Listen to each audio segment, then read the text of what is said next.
Hello दोस्तों। अभी क्या बोलूँ मैं अभी वीडियो देखा मैंने सपना का और मैं से रहा नहीं गया और मैं तुरंत ही अपनी बात शेयर करने के लिए यहाँ बैठ गई, क्योंकि मेरे वीडियोस तो अधिकतर दोपहर के टाइम ही आते हैं। लेकिन क्या पता क्यों उसका वीडियो देख के आज रोना आ गया और मुझे अपनी ज़िंदगी भी याद आ गई कि मुझे भी ऐसे ही निकाला गया था ना, वहाँ से पूरी प्री प्लानिंग के साथ मुझे भी निकाला गया था। मैं भी दोनों बेटियां लेके अपने मायके आ गई थी।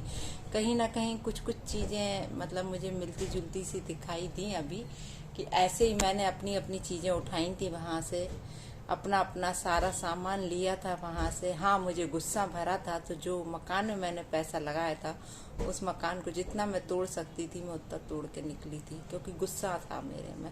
ये चीज़ मैं एक्सेप्ट करती हूँ कि मैंने 2 मजदूर बुला के उसमें से सारी चीज़ें निकालनी थी जो मेरी थी, क्योंकि मकान में पैसा मेरा लगा हुआ था ना इस चक्कर में। तो सेम आज इसको देखा सपना को, तो मतलब लिटरली मुझे अपनी चीज़ें याद आ गई जो 2017 में मेरे साथ हुआ था, वो ही सेम आज उसके सास ससुर। मेरी तो खैर सास ने अकेली किया था आज, क्योंकि ससुर जी तो मेरे थे नहीं। सास ने और मेरे हस्बैंड ने उस टाइम, मेरे मतलब हस्बैंड क्या, राधिका मिस्टिक बाबा, मेरा तो एक्स हस्बैंड अब तो इस दुनिया में भी नहीं है वो। ये इन लोगों ने मिलके ऐसे ही किया था पूरा। इतनी प्री प्लानिंग से मुझे निकाला गया था। पहले मकान बनवाया गया, फिर मुझे निकाला गया, है ना। मकान में भी पैसा मेरा ही था, ये तो आप लोगों को मालूम ही है। मिला कुछ भी नहीं, जैसा आज सपना को कुछ नहीं मिला। इनके तो 2 हस्बैंड, दोनों उन्हीं के बेटे। यहाँ पर एक बहुत आश्चर्य की बात है कि दोनों उनके ही बेटे और उनसे ही दोनों बेटियां हैं सपना को, तो भी नहीं पिघले यार आप लोग हैं। चलिए ठीक है, लड़कियां तो हमेशा पराई होती हैं। मायके रहे तो उन्हें पराया बोला जाता है, ससुराल रहे तो पराया, मतलब वो कहीं अपनी हो ही नहीं पाती। लेकिन जो 2 छोटी छोटी बच्चियां थी वो तो आपके खानदान की थी ना, उनके लिए भी नहीं सोचा यार। आज वो लड़की चली अब कहाँ, मायके ही आई होगी। मायके ही वाले सहारा देते हैं इस टाइम पे, और कोई तो सहारा देता नहीं है ना। ऐसे मायके वाले भी ना दें तो कहाँ जाए, कभी ये सोचा?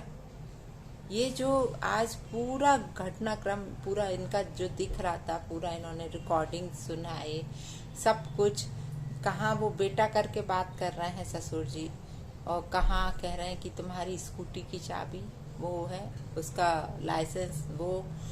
ऊपर से उनने मकान का बोला मथुरा वाले, तो उनने कह दिया कि नहीं वो तो हम ही रखेंगे, हम ही रहेंगे, अब तुम दोनों तो यहाँ रहोगी नहीं तो हम कहाँ जाएंगे, हम वहीं रहेंगे। तो उस टाइम उनके मुंह से ये नहीं निकला कि सपना तुम कहाँ रहोगी, ये दोनों बच्चियां हमारे घर का चिराग हैं, तो ये दोनों कहाँ रहेंगी।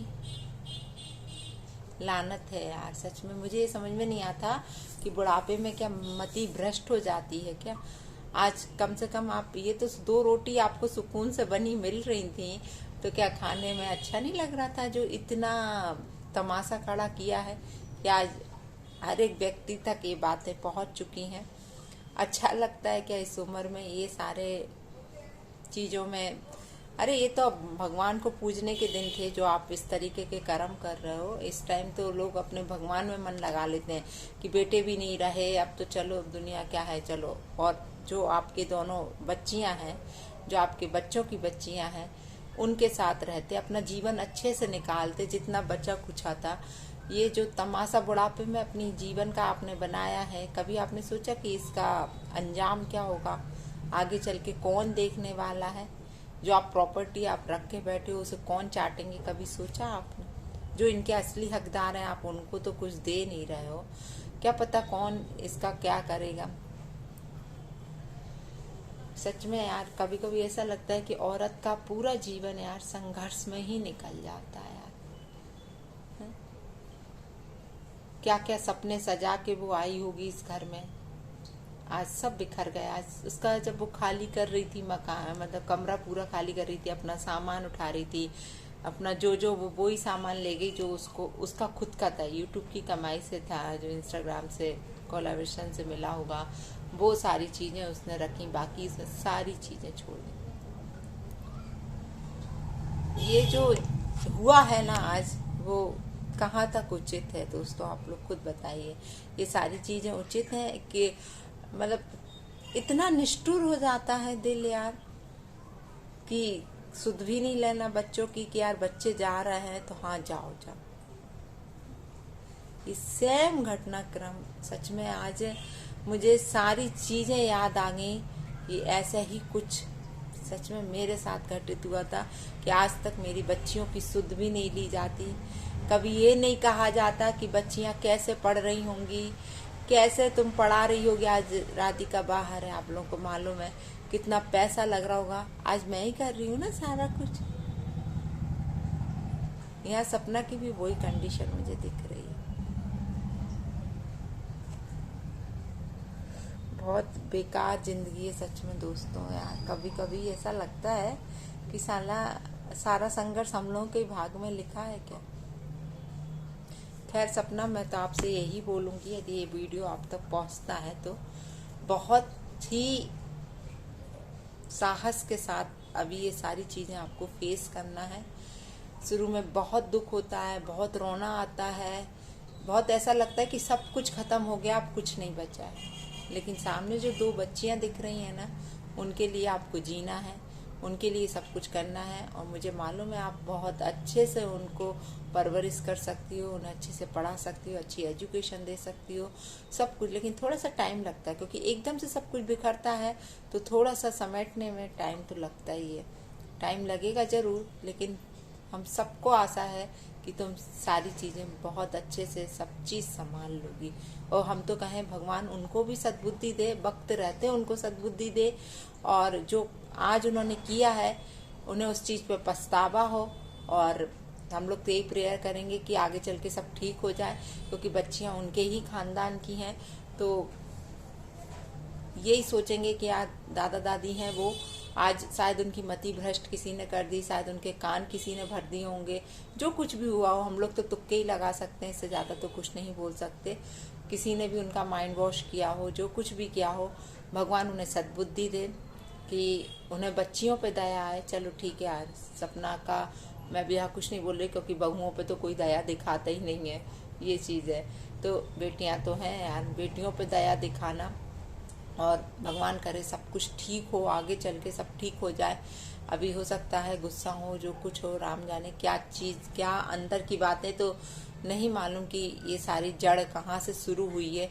लेकिन हम लोग तो सिर्फ प्रेयर कर सकते हैं, हम लोग सिर्फ दुआ कर सकते हैं कि भगवान इनके घर में जो कुछ भी लड़ाई झगड़ा है वो सब शांत हो जाए और एट लास्ट सब ठीक हो जाए। लेकिन अभी जो परिस्थितियां दिखी हैं, सपना को घर से बाहर निकाल दिया है, सपना आ गई है अपने घर में, सारा सामान उठा के आ गई, अंशु को भी निकाल दिया। अंशु को तो सोचते, अंशु तो चलो आपकी थी, अंशु को भी आपने उसके फादर के साथ जाने दिया, जो इतने सालों से आपके साथ रह रही थी, आपने उस पर भी दया, क्योंकि सही कहा सपना ने कि इनको बॉन्ड तोड़ना था सपना और अंशु का, तो वो भी तोड़ दिया। क्योंकि सपना को कुछ भी होता था अंशु उसके लिए खड़े पैर खड़ी रहती थी। यहाँ पर सारी चीज़ें मतलब पूरा चीज़ें बिखरी दिख रही हैं दोस्तों। सच में यार ऐसा किसी के साथ ना हो, दुश्मन के साथ भी ऐसा ना हो जैसा इनके घर में हुआ है।